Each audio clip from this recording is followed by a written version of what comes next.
Hello student, आज की class में हम लोग देखने वाले हैं मनुष्य के हृदय से जितने भी रिलेटेड क्वेश्चन बनने वाले, जितने भी अंक से क्वेश्चन बनने वाले हैं, टोटल क्वेश्चन को हम लोग देखने वाले हैं। तो चलिए पहला क्वेश्चन को स्टार्ट कर देखते हैं।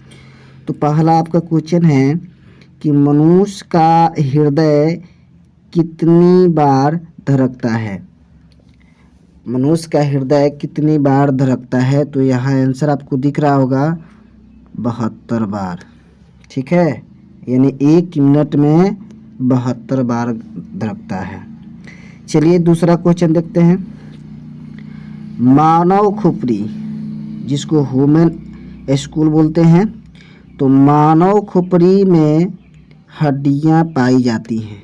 यानी मानव की जो खोपड़ी होती है, मानव की जो खोपड़ी होती है उसमें कितनी हड्डियां पाई जाती हैं। ठीक है, तो इसमें जो है हड्डियां पाई जाती हैं आपका 8। कितना? 8 पाई जाती हैं। चलिए क्वेश्चन नंबर 3। तो क्वेश्चन नंबर 3 कहता है कि स्वस्थ मनुष्य की श्वसन गति कितनी होती है। यानी स्वस्थ मनुष्य की श्वसन गति कितनी होती है? तो आपका राइट आंसर होगा 16 से 18 बार। क्या होगा? 16 से 18 बार होगा। चलिए क्वेश्चन नंबर 4 कहता है कि मनुष्य की मस्तिष्क यानी ह्यूमन ब्रेन का वजन कितना होता है। यानी मनुष्य की मस्तिष्क यानी जिसको ह्यूमन ब्रेन बोलते हैं, यानी मानव का मस्तिष्क, तो इसका वजन कितना होता है? कितना होता है वजन? तो इसका वजन होता है 1350 ग्राम। 1350 ग्राम होता है। क्लियर? अगला क्वेश्चन देखते हैं 5। तो 5 कहता है कि मस्तिष्क का सबसे बड़ा भाग है। मस्तिष्क का सबसे बड़ा भाग क्या है? तो मस्तिष्क का सबसे बड़ा भाग है जी प्रमस्तिष्क, जिसको हम लोग क्या बोलते हैं? सेरेब्रम, यानी सेरिब्रम बोलते हैं। ठीक है, यह सबसे, इसको बुद्धि का केंद्र कहा जाता है। ये सबसे मतलब जो आगे वाला पार्ट होता है इसी को प्रमस्तिष्क बोलते हैं, और ये जो है यही सबसे आगे होता है और इसी को बुद्धि का केंद्र कहा जाता है। यानी ये आपका क्या करता है? बुद्धि को डेवलप करता है। चलिए अगला प्रश्न देखते हैं। अगला प्रश्न कहता है कि ब्रीक यानी जिसको हम लोग किडनी बोलते हैं, किडनी, ब्रीक यानी किडनी का वजन कितना होता है। यानी हमारे शरीर में जो किडनी होता है उसका वजन कितना होता है? तो इसका वजन होता है आपका 150 ग्राम। कितना होता है? 150 ग्राम। चलिए अगला क्वेश्चन देखते हैं 7 नंबर। तो 7 नंबर कहता है शरीर की सबसे बड़ी हड्डी, शरीर की सबसे बड़ी हड्डी जिसको बिग बोन बोलते हैं, ठीक है, होती है। तो सबसे बड़ी हड्डी क्या होती है? तो आप जान लीजिए, हम जांघ में जो हड्डी होती है जिसका नाम है फीमर, तो फीमर जिसका नाम है हड्डी का, वही सबसे क्या होती है? बड़ी हड्डी है। ये जांघ होती है। ठीक है, जांघ में। ठीक है, ये फीमर कहाँ होता है? जांघ में। चलिए अगला प्रश्न देखते हैं। प्रश्न संख्या 8। मनुष्य शरीर की सबसे छोटी हड्डी होती है। यानी मनुष्य की शरीर के सबसे छोटी हड्डी कौन सी होती है? तो सबसे छोटी हड्डी जो होती है आपका स्टेपीज, जिसको हम लोग बोलते हैं, ये जो हड्डी होती है कान में पाई जाती है। स्टेपीज जो हड्डी होती है वो कान में पाई जाती है और सबसे छोटी हड्डी है। क्या है? सबसे छोटी हड्डी है। चलिए अगला प्रश्न को देखते हैं। प्रश्न संख्या 9। तो प्रश्न संख्या 9 क्या कहता है कि शरीर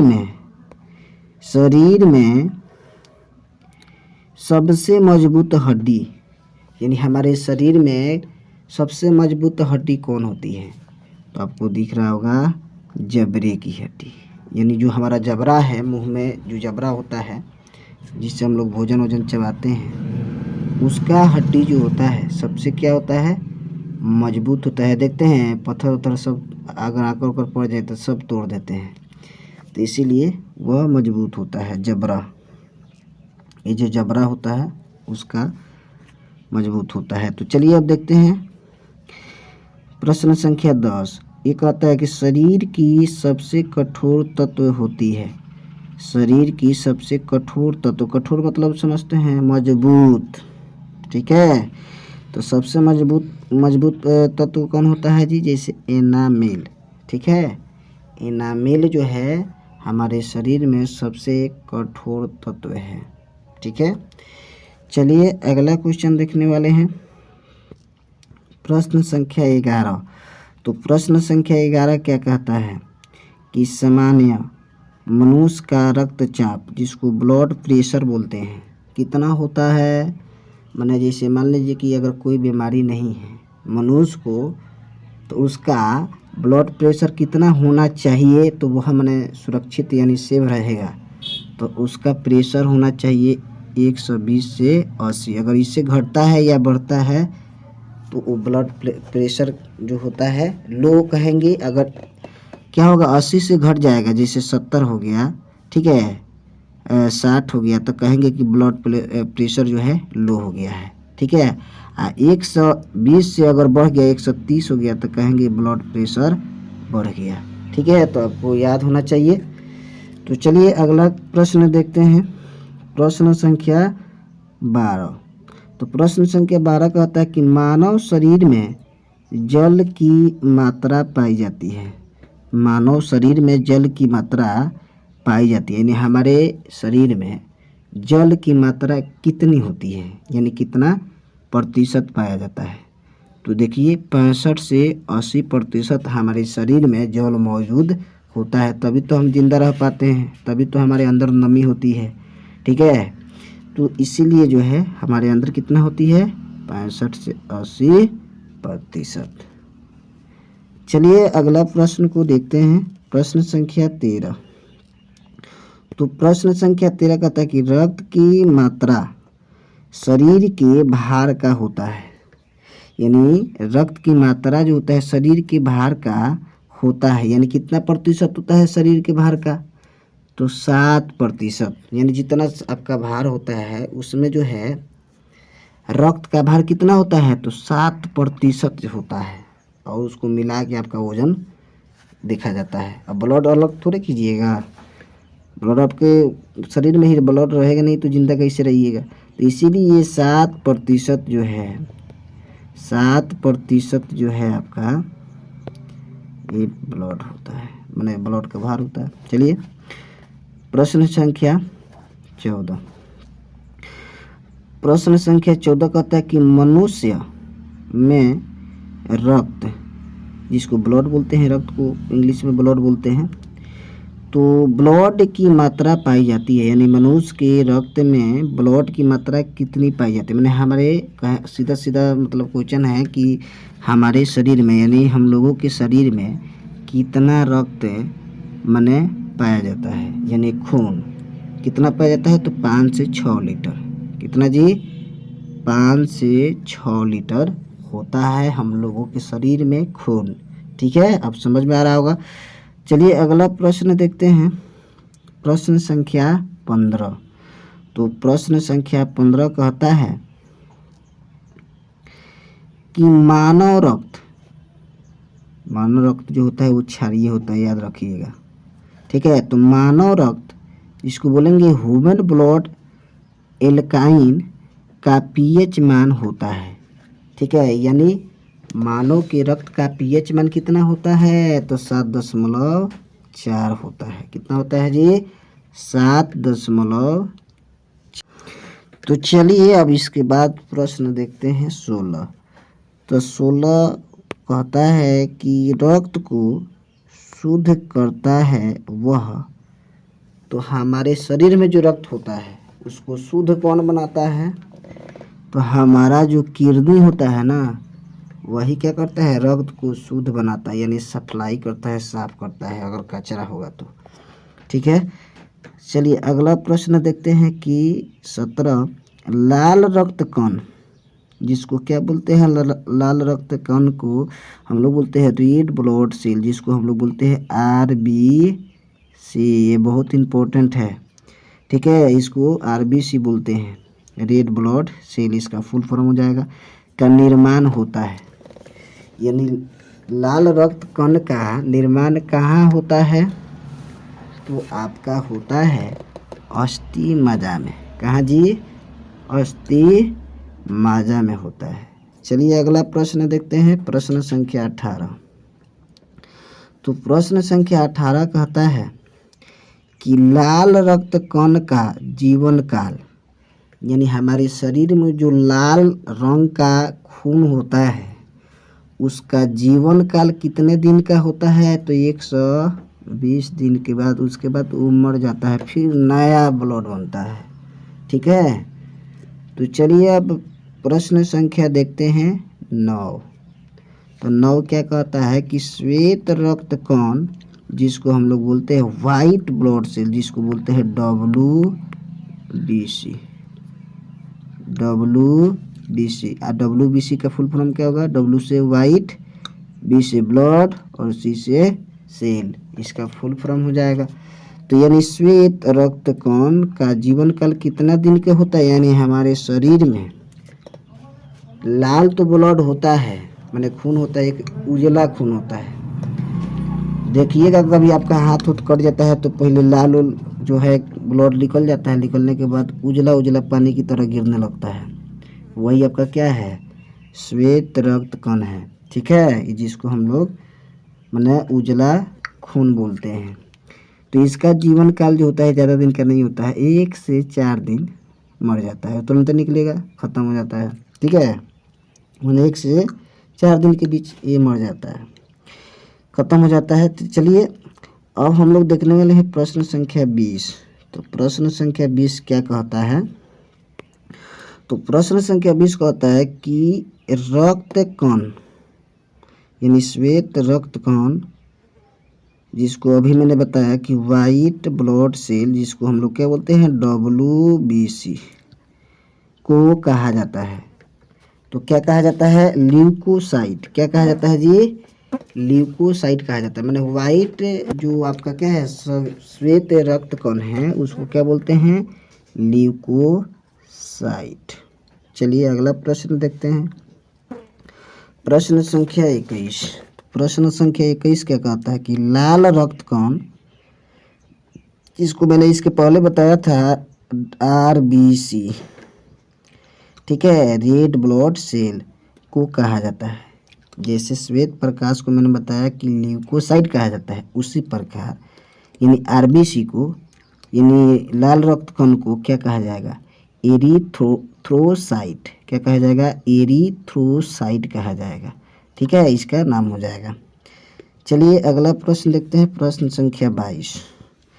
तो 22 कहता है कि शरीर का ताप नियंत्रण होता है, यानी हमारे शरीर का जो गर्मी होता है, ठीक है, जिसको हम लोग ताप बोलते हैं, तो जो गर्मी होता है वो कंट्रोल कैसे होता है, तो कंट्रोल किसके द्वारा किया जाता है, कौन सी ग्रंथि काम करती है कंट्रोल करने का, तो ये होगा हाइपोथैलेमस, ठीक है, हाइपोथैलेमस जो होता है ग्रंथि, हाइपोथैलेमस जो ग्रंथि है यही क्या करती है, ताप को कंट्रोल करती है। जब ज़्यादा आपको गर्मी मिलेगा तो कंट्रोल करने का काम यही ग्रंथि करती है। तो चलिए अब प्रश्न संख्या देखते हैं 23। तो 23 क्या कहता है कि मनुष्य यानी ह्यूमन, इंग्लिश में इसको ह्यूमन बोलते हैं, तो मनुष्य की सर्वदाता रक्त समूह, जिसको यूनिवर्सल डोनर बोलते हैं, ठीक है, तो इसका कितना होता है जी, तो इसका जी होता है आपका 0। क्या होता है, 0 होता है। यानी मनुष्य की सर्वदा रक्त समूह जो होगा तो क्या कर सकता है, डोनर नहीं कर सकता है, दे नहीं सकता है, ठीक है। अब देखिए प्रश्न संख्या आपका कितना, 24। तो प्रश्न संख्या 24 कहता है कि मनुष्य की सर्वग्राही रक्त समूह। अगर मनुष्य के अंदर ए बी ग्रुप है, ए और बी, तो वो किसी को भी अपना खून दे सकता है। वह बी वाले को भी दे सकता है, ठीक है, यानी ए ग्रुप वाले को दे सकता है और बी ग्रुप वाले को दे सकता है, यानी किसी को यह ब्लड डोनेट कर सकता है, दे सकता है, लेकिन यह ले नहीं सकता है। यह ठीक है, यह जो है केवल दे सकता है लेकिन ले नहीं सकता है। तो चलिए अगला प्रश्न देखते हैं। प्रश्न संख्या आपका 25। तो प्रश्न संख्या 25 कहता है कि रक्तचाप, जिसको ब्लड प्रेशर बोलते हैं। मैंने इसके पहले बताया था ब्लड प्रेशर का मतलब क्या होता है, ठीक है। तो ब्लड प्रेशर का मान मैंने बताया था ना कि अगर 120 से 80 है तो आप ठीक है, आपका ब्लड प्रेशर ठीक है। लेकिन जैसे 80 से घटा तो ब्लड प्रेशर आपका कम हो जाएगा, और 120 से बढ़ा तो आपका ब्लड प्रेशर बढ़ जाएगा।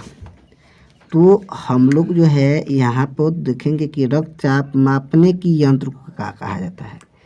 यानी जो हम लोग क्या करते हैं, ब्लड प्रेशर मापते हैं, ठीक है। तो किन चीज़ों से मापते हैं, किस यंत्र से मापते हैं, तो इसका नाम है सिफगमो, ठीक है, मैनोमीटर। याद रखिएगा, सिफगमो मैनोमीटर इसका नाम है, और इसी के माध्यम से हम लोग क्या करते हैं, ब्लड को मापते हैं, ठीक है। चलिए अगला प्रश्न देखते हैं। प्रश्न संख्या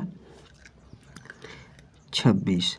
तो कह रहा है ब्लड बैंक, जिसको मैंने खून का बैंक कहा जाता है। जैसे हम लोग का बैंक होता है, बहुत सारा उसमें पैसा होता है, उसी तरह ब्लड यानी खूनों का एक बैंक होता है जहाँ बहुत सारा खून होता है, ठीक है। तो इसको बोलते हैं ब्लड बैंक। तो ब्लड बैंक कहलाता है तो किसको बोलते हैं, प्लीहा को। वहीं पे टोटल जो है ब्लड बैंक, उसी को कहा जाता है प्लीहा को। हमारे अंदर एक शरीर के अंदर पार्ट होता है प्लीहा, उसी को कहा जाता है ब्लड बैंक। चलिए प्रश्न संख्या 27 कहता है भोजन का पाचन प्रारंभ होता है, यानी भोजन का पाचन कहाँ से शुरू होता है, ठीक है। यानी जब हम भोजन करते हैं तो शुरू कहाँ से होता है, पचना, भोजन का। तो पचना यानी मुंह से, क्योंकि मुंह से ना शुरू होगा, यहाँ से खा देंगे, खाते खाते यहाँ से क्या होगा, अंदर जाएगा, पूरा पच जाएगा, ठीक है। तो ये आपका कहाँ से होता है, मुंह से शुरू होता है। चलिए अगला प्रश्न को देखते हैं। प्रश्न संख्या 28। तो 28 का कहता है कि पचे हुए भोजन का अवशोषण होता है, यानी हमारे अंदर जो पचा हुआ जो भोजन होता है उसका अवशोषण होता है, ठीक है। अवशोषण कैसे होता है, किसके द्वारा होता है जी, तो छोटी आंत में होता है। उसका जो अवशोषण होता है यानी सीधे कहाँ जाता है, छोटी आंत में, और वहीं पे क्या हो जाता है, भोजन का अवशोषण होता है, ठीक है। चलिए अगला प्रश्न देखते हैं। प्रश्न संख्या आपका 29। तो प्रश्न संख्या 29 कहता है कि पीत जानते हैं ना, हर इंसान के अंदर होता है, हर जीव के अंदर पीत होता है। तो देखिए, तो ये जो है कह रहा है कि पीत, जिसको इंग्लिश में बाइल बोलते हैं, स्रावित होता है। तो ये जो है पीत कहाँ से निकलता है, तो यकृत से, यानी लीवर से। किसके द्वारा जी, लीवर के द्वारा, ठीक है, यानी यकृत के द्वारा निकलता है। तो चलिए इसके बाद हम लोग अगला प्रश्न को देखते हैं। तो अगला प्रश्न है आपका 30। तो प्रश्न संख्या 30 कहता है कि विटामिन ए, यानी विटामिन ए संचित होता है। यानी जो हम विटामिन ए लेते हैं, तो सबसे ज़्यादा विटामिन किस में पाया जाता है, ए जी, पता है, गाजर में। और ये विटामिन का काम क्या होता है, तो आँख की रोशनी को बढ़ा देता है। जो आपकी आँखें होती हैं, इसकी रोशनी को क्या करता है, बढ़ा देता है, यानी आप साफ साफ वस्तु को देख सकते हैं। तो ये कहाँ संचित होता है? यकृत में यानी लीवर में, ठीक है, लीवर में जाके संचित हो जाता है विटामिन ए। अब प्रश्न संख्या 31 देखते हैं।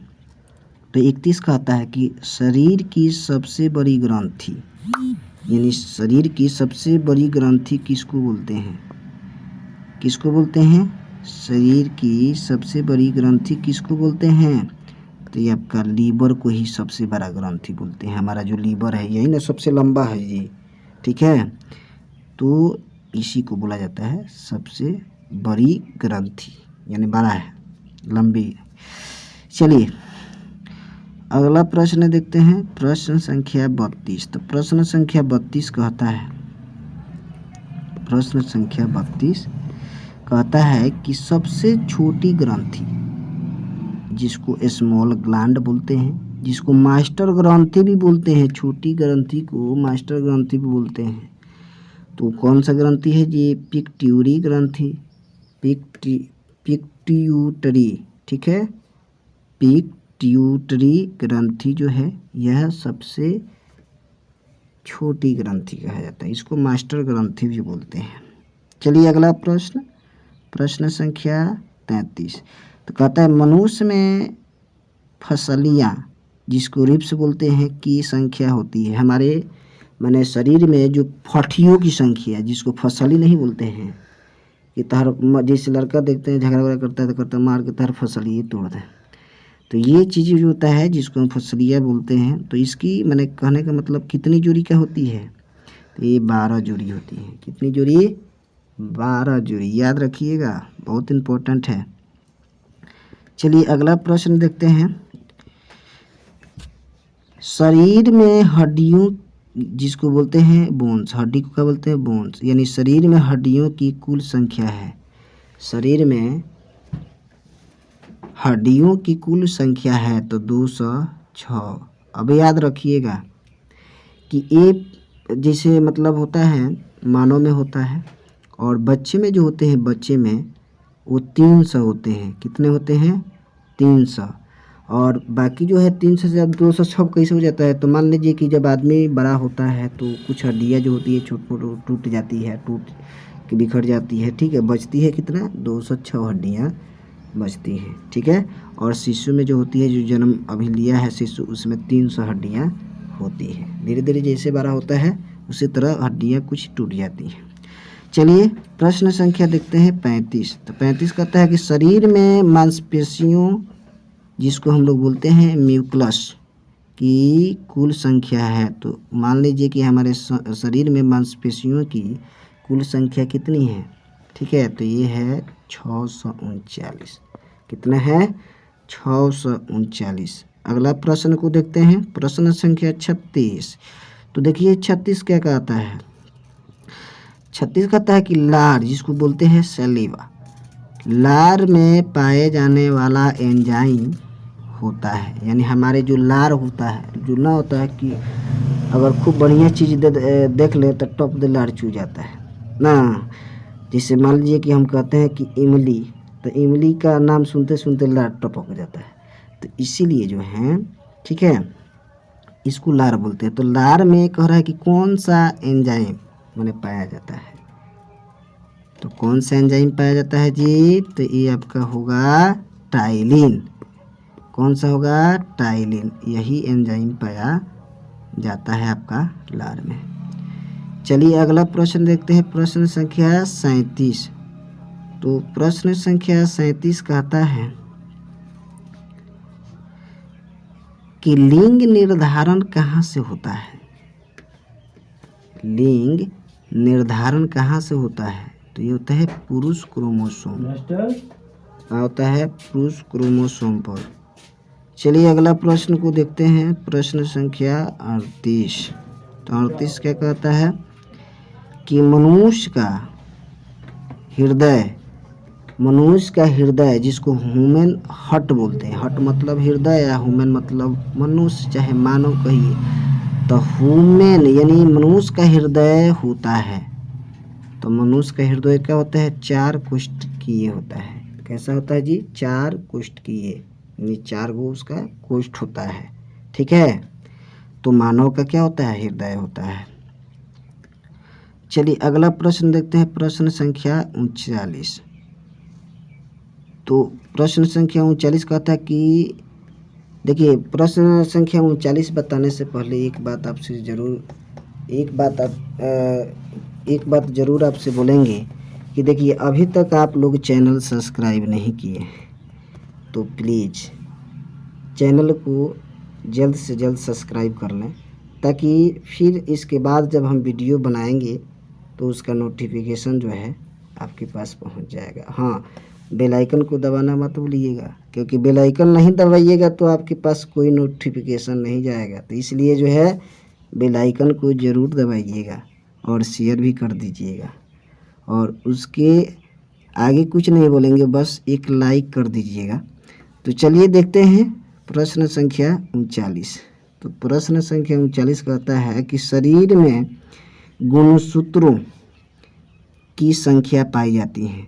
तो हमारे शरीर में जो होता है गुणसूत्रों की संख्या कितनी पाई जाती है जी, तो 46। कितना पाई जाता है, 46 पाया जाता है। तो चलिए आज का लास्ट क्वेश्चन, तो आज का आपका लास्ट क्वेश्चन है कि शरीर का सबसे बड़ा अंग जिसको बोलते हैं लार्जेस्ट ऑर्गन, ठीक है, क्या है। तो आपका शरीर का सबसे बड़ा अंग है त्वचा। आई होप आपको वीडियो पसंद आया होगा।